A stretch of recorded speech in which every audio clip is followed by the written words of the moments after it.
Hello again, I'm Steve McAllister, and this is the Gaming News Canada show presented by Bede Gaming. As mentioned on this podcast and in our weekly newsletter over the past 6 weeks, we were struck by a panel discussion at last month's SBC Summit Canada on the next steps of safer gambling. That panel included representatives from the Canadian Gaming Association, the Responsible Gambling Council, the Alcohol and Gaming Commission of Ontario, GRIO Evidence Insights, and the Ontario Lottery and Gaming Corporation. Speaking of OLG, at the beginning of June, the provincial corporation introduced its latest RG measure, requiring deposit limits for online players under the age of 25. The new measure has been designed to set up early guardrails for safer player and address research that consistently has identified that demographic as one that's potentially more vulnerable to gambling-related harm than other age groups. It's the latest RG program introduced by OLG, which has received accolades worldwide for its commitment to player protection. The person leading the corporation's responsible gaming strategy over the past 12 months is GlynWilliams, the Vice President of Safer Gambling, and for the past 5 years, the Chair of the Canadian Responsible Gaming Association. Aaron joins us on this episode of the Gaming News Canada show. And Aaron, this is a long overdue conversation and a long overdue appearance for you on this show. Excellent, Steve. Yeah, happy to be here, and I really appreciate you having me. Hey, I want to start, Aaron, just your own background. I mean, prior to joining OLG, you've worked in various capacities around the provincial government, and that when I was doing some research for this episode, I didn't realize that included 5 years with the organizing committee for the 2015 Toronto Pan American Games. Having read a recent LinkedIn post of yours, I'm thinking that there is perhaps a little bit of influence from a family member in terms of the work that you're doing today. Yeah, well, and I appreciate you asking, Steve. I mean, in my career, as you said, it's been in and around the provincial government, taking major government projects and initiatives and trying to ensure that they deliver on their stated objectives while also benefiting the communities that they're intended to support. I've worked at the intersection of corporate strategy, public policy, and community well-being, and that's kind of the thread that you take across my various roles, whether it's with the Toronto 2015 Pan Am and Para-Pan Am Organizing Committee, Elections Ontario, worked with Pride Toronto, with Pearson Airport, all the way through here to my time with OLG. It's interesting you're mentioning a post about my mother, where I'm quite proud of my mother for pursuing her PhD, securing it, and becoming the leader responsible for an academic institution, a center of excellence for responsible gaming at the University of Gibraltar. And never set out, nor did either of us intend that we'd both be working in the same field. Just one of those funny turns in life as things go. And when I was at Elections Ontario, which was my role just before OLG, I was in a similar position as many people during COVID, where I think they referred to that time as the Great Resignation, when a bunch of us were waking up, having been doing the same thing day in, day out for a while, and doing it virtually on our own at home, and starting to wonder, are there other opportunities out there for me that would be exciting and kind of keep things fresh? And it was a previous colleague of mine who I worked with at the Pan Am Games Organizing Committee that was at OLG and asked me whether I knew anything about responsible gaming. So I like to think to a certain extent that the role found me. But certainly when I was asked whether I knew anything about the field or the space, I was in a good position that I was able to answer with at least some knowledge from the osmosis that happens around the dinner table and exposure to what your parents do. Hey, Aaron, that person at the Pan Am Games Committee, that wouldn't happen to be Catherine Mead, was it? You got it. That's yeah. Excellent leader. Had a pleasure of working with her and worked with her directly when she was at OLG. So give a lot of credit to her for bringing me on board. Hey, Aaron, before I forget, as I mentioned in the intro, OLG introduced a new responsible gaming measure at the beginning of June. I want to give you the opportunity to shine a little bit of a brighter light on that and just kind of the process that led. I think the one thing we have seen, and I think it was probably alluded to on the panel that you were involved in last month, is that there is a lot of research out there now, and I know that's something that the industry has been asking for since the Ontario regulated market opened in April 2022, having that access to research, access to more data. And it feels like this new measure is in response to the research that you're seeing. Yeah. I mean, it was also, delivery in one part on the mandate of the the department that I was asked to lead and have been for just about a year now.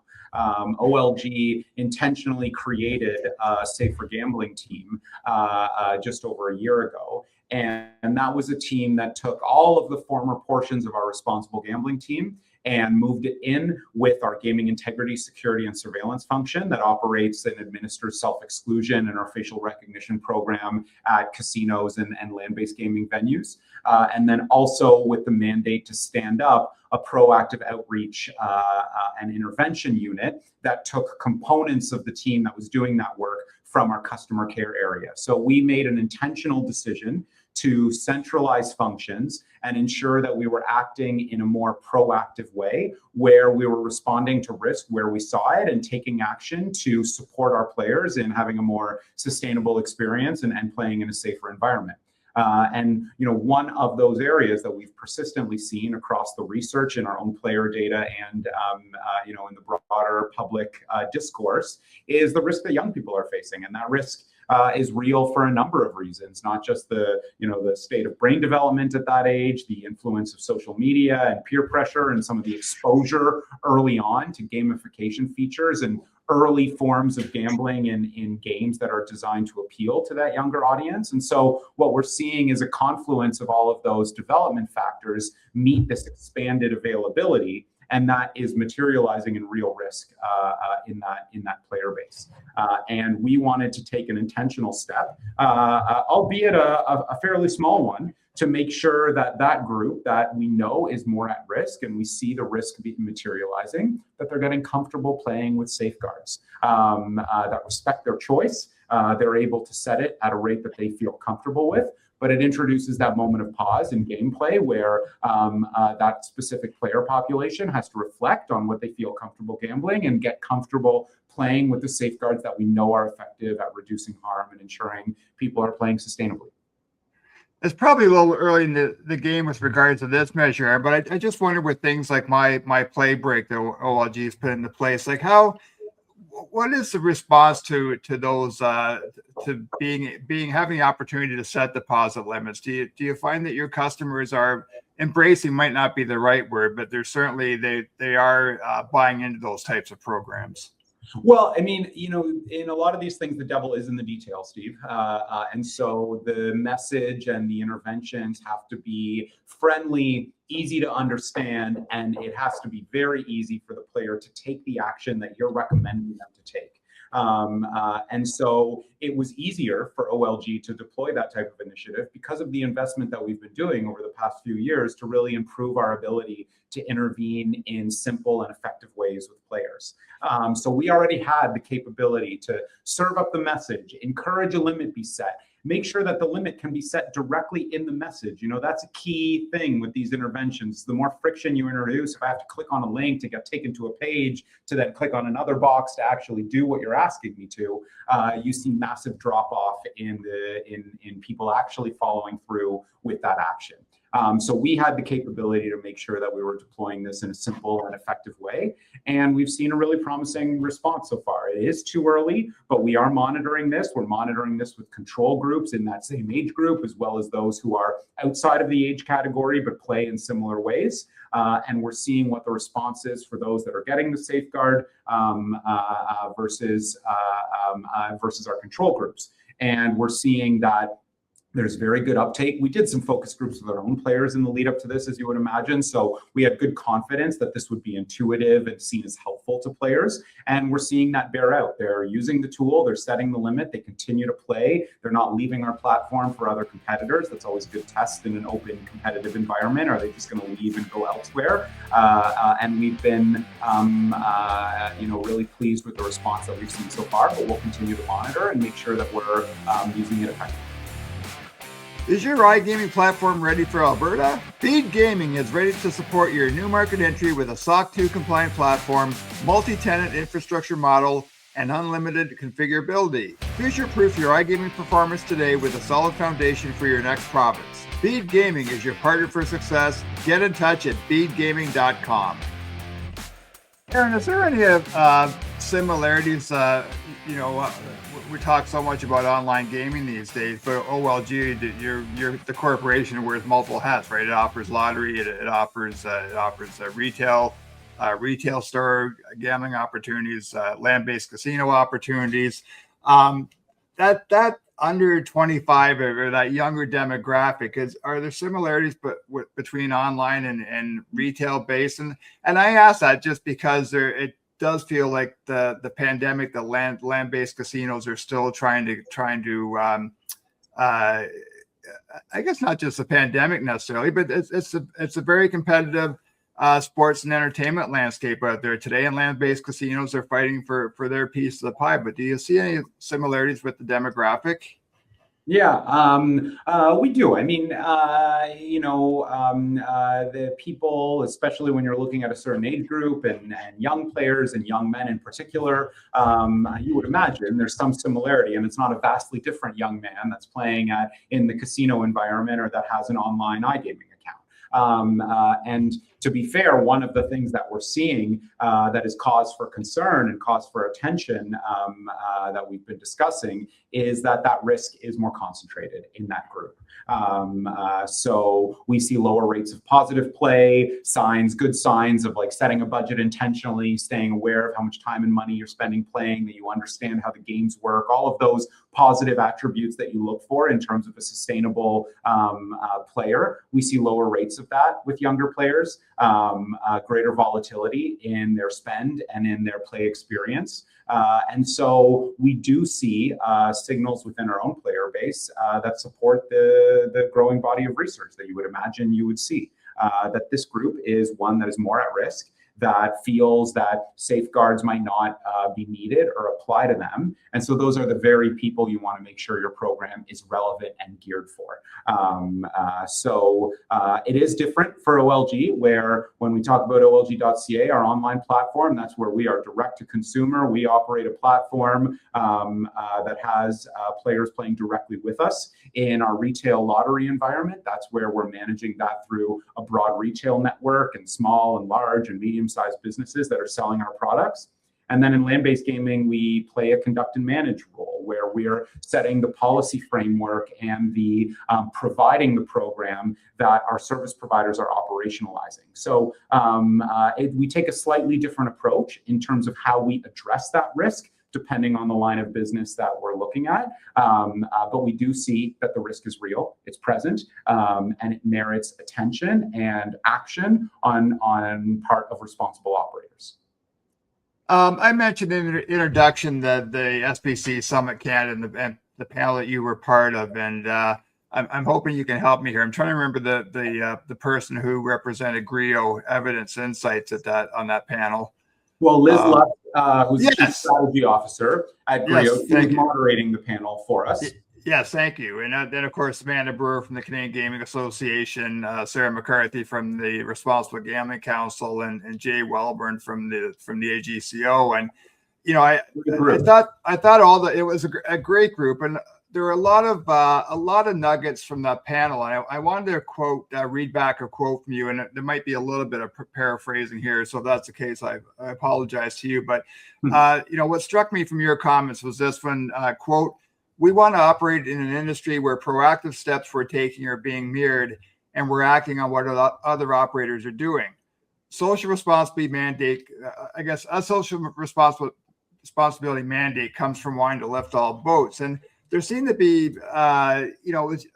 unanimous consensus was from that group on wanting to work together, and that even though there is competition in this marketplace, and a lot of competition in this marketplace, that, as you mentioned, it's kind of all boats rise around all operators paying close attention to responsible gaming. Yeah. That's something that's important to us. I mean, we take our longstanding leadership in this area seriously, and that's not ground that we want to cede lightly. But it's also, I think if I'm honest, not really an area where we're looking to stick our neck out and do something that is materially different than our competitors in the space. It's a real conversation that you have to have around the table when you're looking at evolving and improving the safeguards that you have around, well, what happens if that player just goes to a different platform where they will not have those safeguards applied to them? Then have you really benefited that player, right? So it's a real tension that needs to be worked out as you look at the safeguards that you have and the way that they are promoted and delivered to your players. And so this is absolutely something where we want to be part of a regulated legal market that takes this seriously and that has some consistency in terms of applying monitoring for risk and taking steps where we see it. So, that speaks a little bit to why we want to make sure we're public about taking steps like requiring deposit limits for players who are under 25 and playing at a certain threshold. There might be a time or a day where you kind of make these changes on your own program and platform and you don't tell anyone. But if I'm honest, one of the reasons that we want to share that message is to ensure that others feel a desire to follow suit or hopefully contact us and share a bit of their insights on what's working in their program so that we can align our measures. I think a really thriving and responsible licensed legal market is one where safeguards are applied consistently across all operators in the legal market. And that's exactly the type of market that OLG wants to be a part of. On that note, Aaron, how important was it for iGaming Ontario to finally get the BetGuard product launched and available to players in Ontario?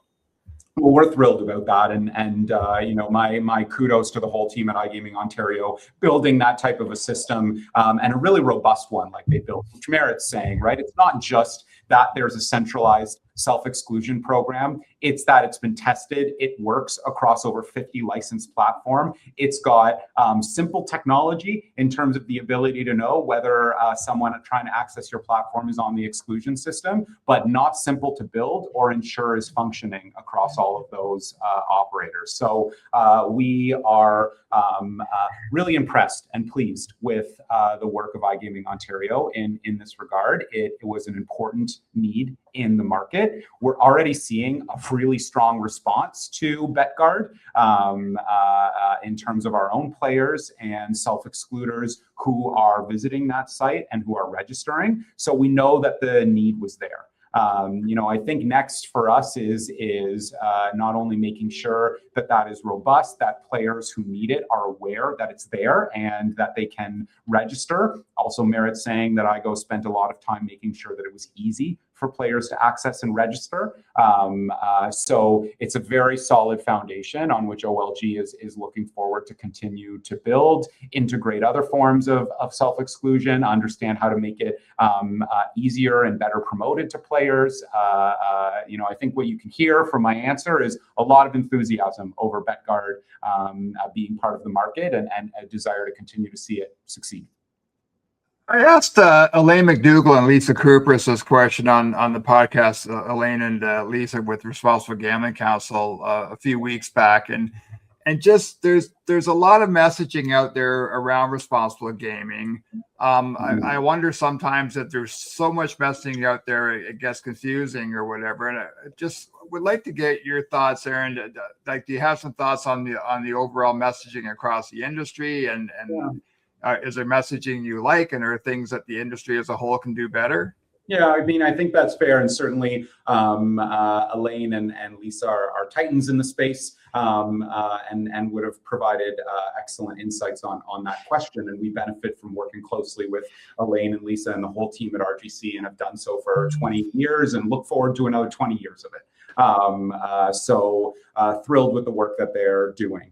I think when you ask me, about messaging around responsible gambling and self-exclusion and more sustainable forms of play, I think an intuitive, maybe obvious thing to say is one message to the entire population is not likely to be successful. You have to understand your player and then target the player that you're trying to reach. So our OLG's program, PlaySmart, that we're proud to invest a fair amount of resources into ensuring that it is approachable and it is relevant and it is speaking to players. We tailor our messages to those younger men who might not think it applies to them. We try to use humor. We try to serve it up in their social media feeds at times when we know that they'll be engaged or more likely to benefit from that message. We know that there are multicultural communities in Ontario that experience gaming differently, especially at certain key moments in their community and moments of celebration. We've done campaigns during the Cricket World Cup, during Diwali, during Chinese New Year, all around dispelling myths and beliefs in those specific cultural communities, as well as promoting responsible gambling and tool usage in our excellent program of tools in ways that are relevant and meaningful. So there is a lot of messaging out there, all the more reason to pierce through all of that in a relevant way. You got to target effectively. So that's where I've seen the most promise, is when we move beyond the kind of mass awareness campaigns that are an important foundational point, but start getting at who are those specific players we need to reach, where are they, what types of messages resonate with them, and then let's tailor them and target them directly to those players. Yeah, and it's a fairly complex issue too, right, Aaron? Like you have when your customers are signing up for a ProLine account or an iGaming account, there's RG messaging around that. Once you have an account, there's RG messaging. You're using you've got messaging in your marketing and advertising campaigns, and then when you include 46 other operators in the marketplace, and plus organizations like the Responsible Gambling Council and GRIO and the Canadian Gaming Association, AGCO as well. I guess the one thing you can say is there's probably no such thing as too much messaging. I would agree, and I think just kind of echoing the point that I made about ensuring that who that message is intended for, and you've designed it specifically for that audience. That's where we'll make a bigger difference and be more successful. Aaron, OLG has a lot of partners in the responsible gaming category. I just wonder what those partnerships and the conversations that you have, how influential are that in some of the initiatives and programs that you're putting into place around safer play? Oh, hugely. I mean, you'd hate to be alone in this space. It moves quickly. It's complex. Different players experience risk differently. Different games have different risk profiles. There's not a one-size-fits-all in terms of safeguards and program elements that are going to appeal to the people who need it and will benefit from it. So to try to figure all of that out along with the real work that you have to do with a business to keep the product appealing and exciting and sustainable, I think that I would not envy someone who's trying to do that work on their own without the benefit of some of the great expertise and leadership we have here in Ontario. To have RGC, GRIO as two organizations headquartered here that do work internationally around the world, and to have access to them like we do, we'd be foolish not to use their insights. I've also seen so much excellent work on part of community partners. We work with a group around Ottawa and our casino, our Hard Rock Ottawa casino, where we've got treatment providers and public health agencies that sit around the table and work with us there. Similar in Toronto, where we've got a community that includes the city and the casino operator and a number of community organizations. We are working in Kenora, where we're exploring a gaming site to understand the impacts that might happen in that community and how we mitigate those and learn from the experience. So, I think it is critical to having partners to work with you, and even more so in Ontario, where we have such a commitment and such a level of expertise. OLG has been really lucky to be a partner to those organizations for a long time, and we have no plans of stopping. And I would suggest too, Aaron, that there has to be buy-in across the board in-house, and OLG is obviously a very large organization, and you're dealing with your CEO Duncan Hene, but and a board of directors that I'm sure have expectations around revenue. You're also working with product. You're working with your marketing and advertising team. Yeah. Like how do you get that kumbaya moment with everybody at OLG around responsible gambling? Yeah, I think that I'm very lucky to work somewhere where the value of caring for our players, understanding where they're experiencing risk, and improving the ways in which we support them is never questioned. There's never a justification of why we should care or why we should do more in this space. So that's a really important part of organizational culture. I think for OLG is part of our DNA. It was in the act that created us. So I think I'm benefiting from working for and with a company that has it built in directly. And then it is also, we have a governance structure established. I have a committee of the board that I report into on a quarterly basis. I have a committee of the entire executive leadership team that includes the CEO that I'm bringing options forward to. That's the committee that I brought the under 25 deposit limit we've talked about with our business at the table, who had worked with us to understand how players would experience this. And we came together to that structure and got that buy-in to take a step forward. So, the culture can't be underestimated. And then with that culture, you want strong governance so that you're at the table and have a place to bring those questions forward as you see risk materialize or opportunities to strengthen your programs present themselves. We've been really beneficial to have collective commitment to that and to be able to use those networks really effectively. So, part of what keeps me so grateful for what I'm doing and where I'm doing it. Your tenure as chair of the Canadian Responsible Gaming Association coincides with the legalization of single event betting back in the summer of 2021.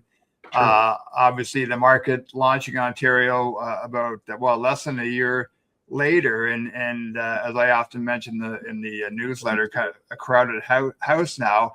Just like, how have you seen the industry evolve in terms of responsible gambling and just kind of your takeaways from what you've seen and over those 5 years? Yeah, well, the Canadian Responsible Gambling Association is an association of the other provincial agencies like OLG. So we've got Atlantic Lottery and BCLC and Lotto Quebec and SAS Gaming and Manitoba Liquor and Lotteries and AGLC in Alberta, all around the table. And there is a collective commitment there to the work that we do and to sharing more with each other. We've worked to benchmark our efforts, understand how uptake and use of these programs is performing across the country, all to ensure that we're holding ourselves to very high standards.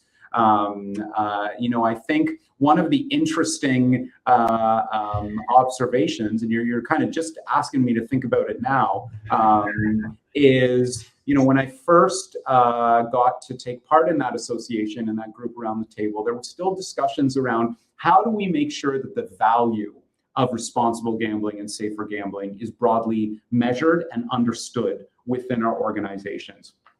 And that's important work, but it kind of signals that there might be a cultural question at play, like a bit of a suspicion or a need to validate that this is even important or needs to be an area of focus. And I've seen the conversation really shift. Something I think has been really exciting and interesting has been a move towards leveraging the data that's available, not just the obvious data on igaming platforms, but also in land-based gaming, to be able to identify where risk is presenting itself and then to have really good supports that are targeted exactly at those moments in play where there's risk. And that's been a more recent area of development and improvement in the responsible and safer gambling space, is this push towards monitoring play, identifying risk, and then providing supports at the time the risk materializes. The OLG is proud to have stood up a program in this area, and we're also proud to work with partners like Lotto Quebec and BCLC and Atlantic Lottery Corporation that are all standing up their own programs. And all of that is relatively new. So that's been a really interesting thing to be a part of and to see as the conversation evolved beyond justifying our existence to understanding how to use the information we have on our players to support them better.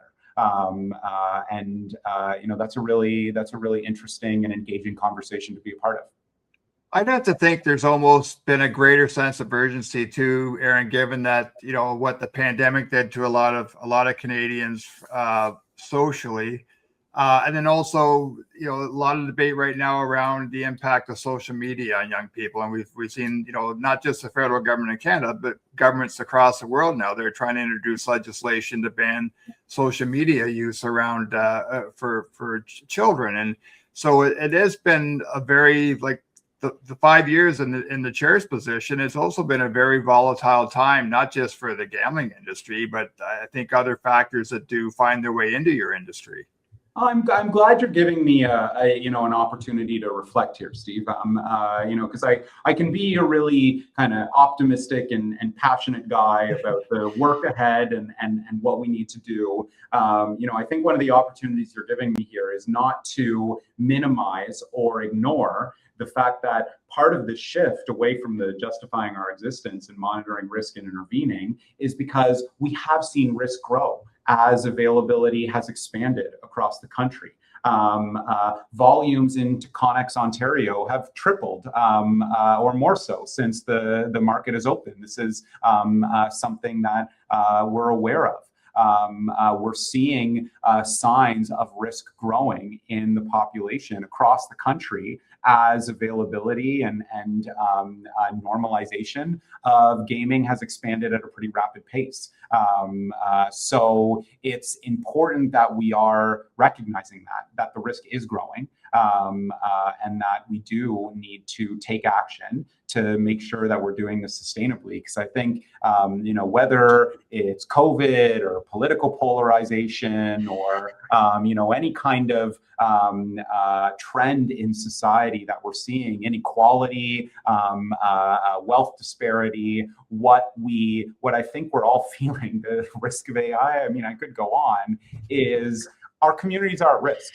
We shouldn't take for granted that the well-being of the communities that we live in is going to be there tomorrow.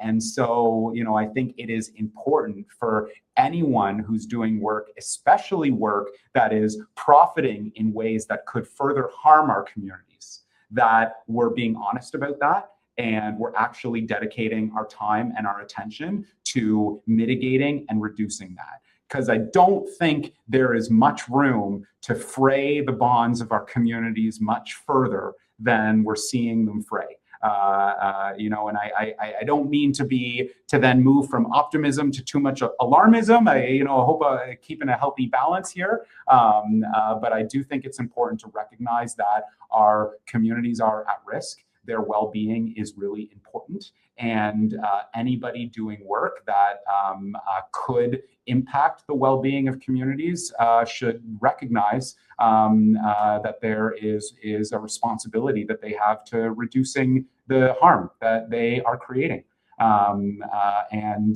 That's a mission that we take really seriously. OLG exists to benefit the province, to support parts of our community that need support, education, healthcare, community recreation, all those good things that the dividend goes and supports. But we need to do that in a way that keeps our community strong and feeling well and recognizing that there can be harm. It's really important that we keep doing that. OLG's been honored at least twice by the World Lottery Association for its work around RG. BCLC, I think, in its Smart Sense program is kind of an internationally acclaimed program.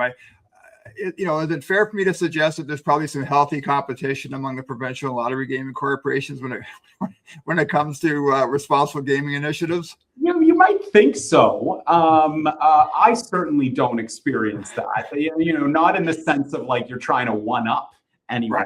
Right. Not at all. I mean, I do think that in this industry and amongst these provincial corporations, there is a strong sense of pride that Canada is a leader in this space internationally, and a desire to maintain that. So I think we're always looking to learn from each other and mirror what's effective and work together. I think that makes it nice, right? You don't want to be good at your sport, but then playing in a league that doesn't match your capabilities, right? That's no fun. So similarly, I think we feel a lot of privilege from working in an industry where this is something that we lead in. And so we challenge each other and we learn from each other and we support each other. And just further on that, Aaron, with 40 some operators having been in Ontario for the better part of 4 years now, I mean, you have some big global players like the Flutters and Entanes and the Bet365s of the world. And I just wonder if there have been some best practices brought from those types of global companies and also obviously influence from our counterparts in the US as well. If that's been an opportunity for some lessons learned from what they're doing in other parts of the world around RG.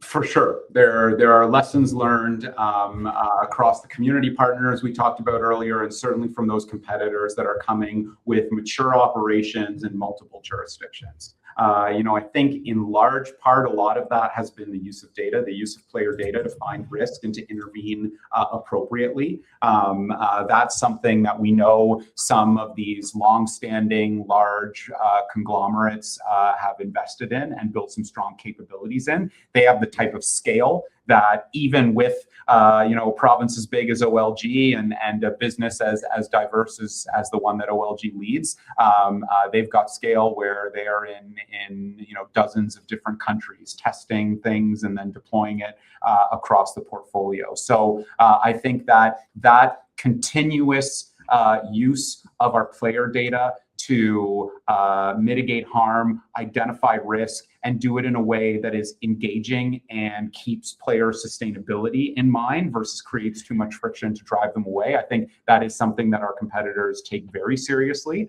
and we look to them. I don't mind saying that our deposit limit initiative, we know that FanDuel does something very similar. And that was part of our work and our discussion around the table when we designed our safeguard. So for sure, we've seen that the competitive market has also made the responsible gambling space more competitive, and we welcome that. Aaron, just OLG's had extensive ties to communities across the province, and I think that's probably a bit of a home field advantage for the corporation. That's been the case for a long time. When I was speaking with Elaine McDougall and Lisa Cooper a few weeks ago, we talked about that, they've got a program I'm really bullish on, that they're now going into high schools and speaking to student athletes and their coaches, I think in grades 10 to 12 or 11 to 12 about a problem gambling.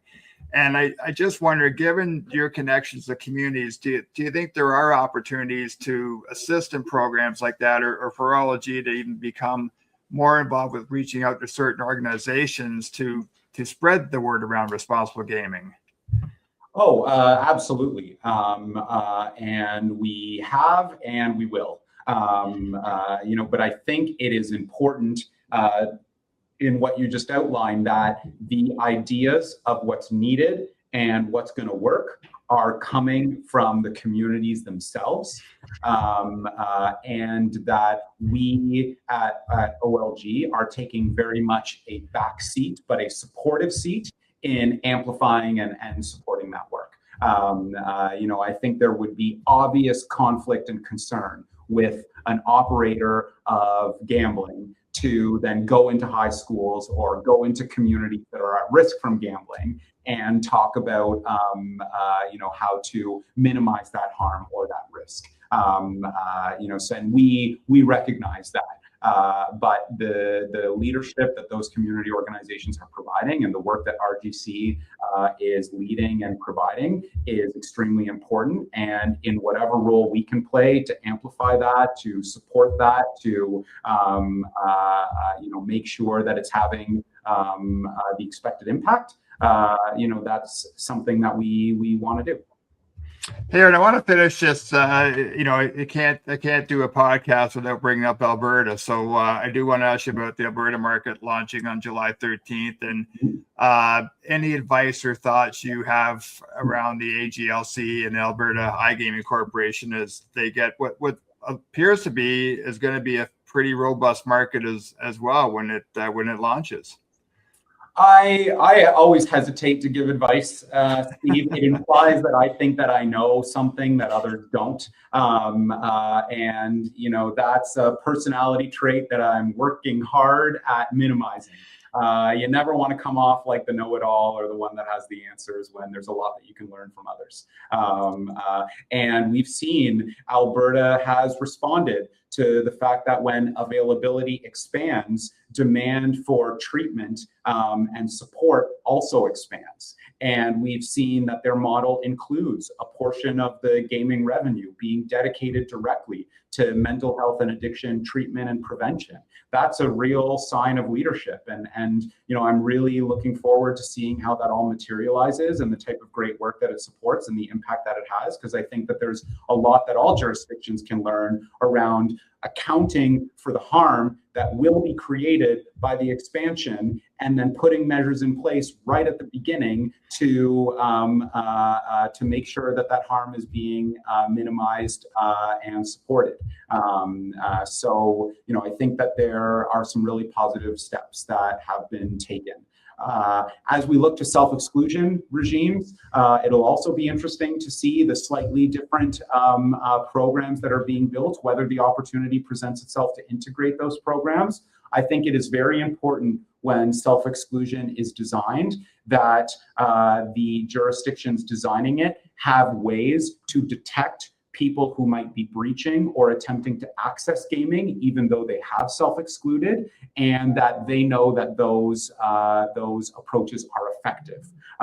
That's not easy work. And so those are a couple of things that I think about, but certainly I make it a habit not to be an advice giver. Likewise here too, Aaron. That becomes more difficult as I get older, and I think I'm wiser. But I'm going to take your advice and work a little bit harder in that area. One of the things that you become wiser about is knowing that you don't have all the answers like you thought you did when you were in your 20s, right? So it's important to remember that. There you go. That is Aaron GlynWilliams, the Vice President of Safer Gambling for the Ontario Lottery and Gaming Corporation. Hey, Aaron, thanks so much for doing this. I really enjoyed the conversation, and let's make sure we don't wait so long for the next time we get you back here on the podcast. That sounds good, Steve. Looking forward to it. Thanks very much. Great. That's it for this episode of the Gaming News Canada show presented by Bede Gaming. As always, you can listen to the show on the various podcast apps. You can also watch my conversation with Aaron on the Gaming News Canada YouTube channel. We're so grateful to all of our listeners and watchers who support this podcast, and we will see everybody again very soon.